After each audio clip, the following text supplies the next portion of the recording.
Good afternoon, and thanks for being here today.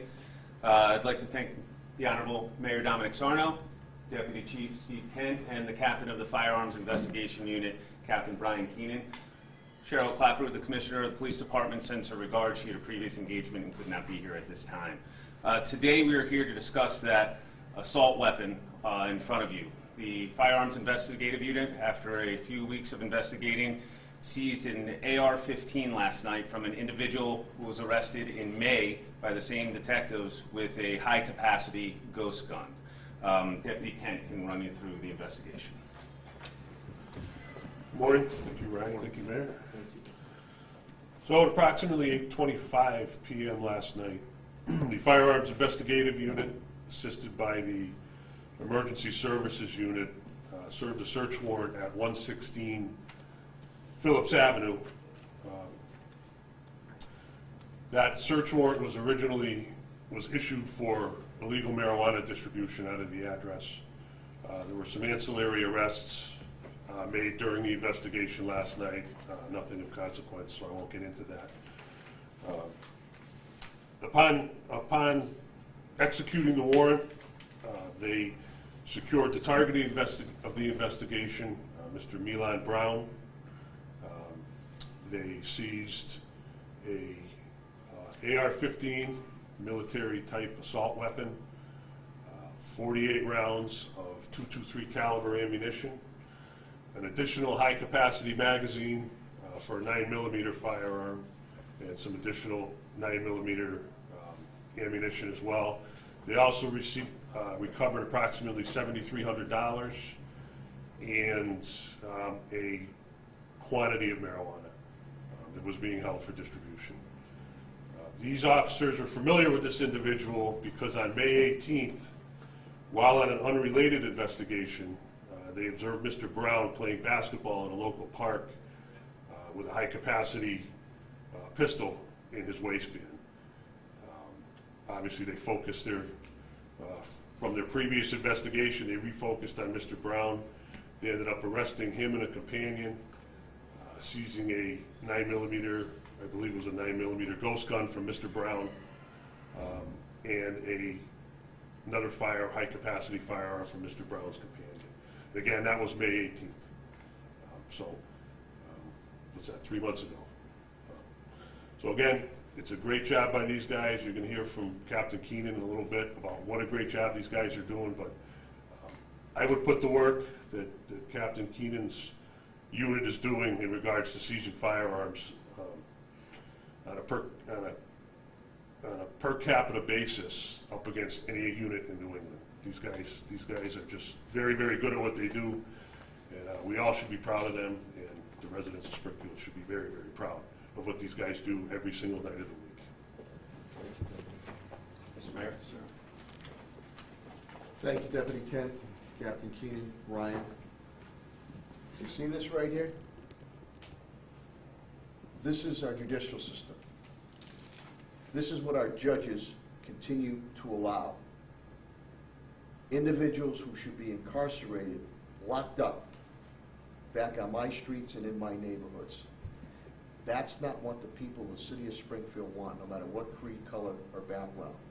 This individual here was picked up in May, high-capacity ghost gun, released on bail. And I know the defense attorneys will say, well, Mayor, you don't get it, it's for them to come back to court. They're coming back to court, committing more crimes. This is an AR-15. God forbid any one of my officers were injured or killed, or any resident. This is what the judicial system and some judges are allowing for these individuals to come back on our streets and in our neighborhoods. It's got to stop. I did a 3-hour meeting on public safety last night at the Classical Condominiums. And that's what you heard. Why are these people continuing to be on the streets? How many times does my brave, or do my brave and dedicated officers have to keep arresting and rearresting these individuals? That's why this bail legislation and dangerous legislation needs to be pushed. May. It is now August. Person let go on bail. Arrested. High capacity ghost gun. A ghost gun. Arrested again. AR-15. Money. Drugs. On our streets, in our neighborhoods. I'm not going to mince any words again anymore. I need the judges and our court system to do their job. How do you let somebody out like this that can continue to cause havoc and mayhem in my neighborhoods and on my streets? And I'm going to be singing to holy heaven on this as we continue to push this legislature. The pendulum is going to swing.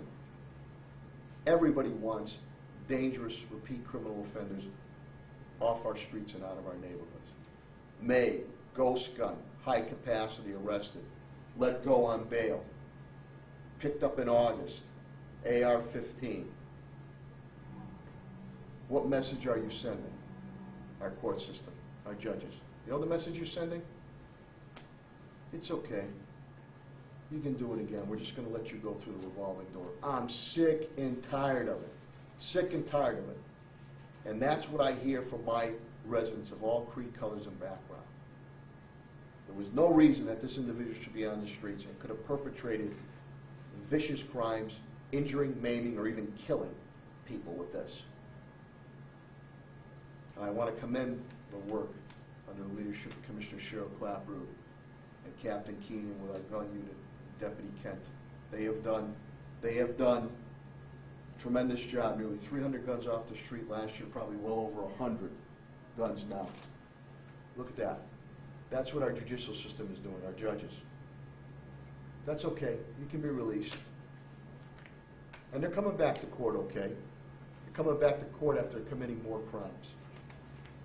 With that, I'll turn over to Captain Keenan. Thanks, Mr. Mayor. Captain Keenan, Brian Keenan is the captain of the Firearms Investigation Unit, and he's going to discuss the transition that we've seen over the past 2 months or so from the Narcotics Bureau to the FIU and the work that they've been doing. Thank you, Ryan. Thank you, Mr. Mayor, Deputy Chief Kent. Quickly, what you see here, that firearm, I'd like to commend Detective Joseph Levesque for his work in this investigation. Detective Levesque put a significant amount of time into it and really went above and beyond to make this case and get that warrant and do things right, and the result is what you see there. I'd also like to commend Lieutenant Brian Beliveau and the ESU team. The ESU officers helped us with the execution and search warrant. They're a dedicated group of men and women that work very hard and put themselves at risk for the citizens of Springfield every time they're called upon. And with that being said, since we transitioned the focus of the Narcotics Bureau into the Firearms Investigative Unit, we've seized 24 firearms since that point. Now, Mr. Brown was arrested with marijuana. Drugs and guns go together, so we'll continue to work on the drug cases with our focus being the firearms. And what you don't see on the table is the violence that's prevented by that gun being seized last night. And there's no doubt in my mind that lives were saved because of the work of those detectives last night and for the past several weeks, what they've done with their investigation. So, citizens of Springfield, we're going to continue to target violent, repeat offenders. We're going to continue to target people that are involved in the firearms game, and we're going to continue to do our job to the best of our ability. Thank you. Thank you, Captain. Thanks, Captain Keenan. I'll conclude the news conference. If anyone would like one-on-one interviews, just please let me know afterwards. Thank you. Could you just ask one question? Do you know, have you been able to trace this gun to know where it came from? Obviously, you just got it recently, but any idea? Yeah, the investigation's still ongoing as to that part of it. Any other questions or comments? Thank you very much for covering this, but this really frosts me.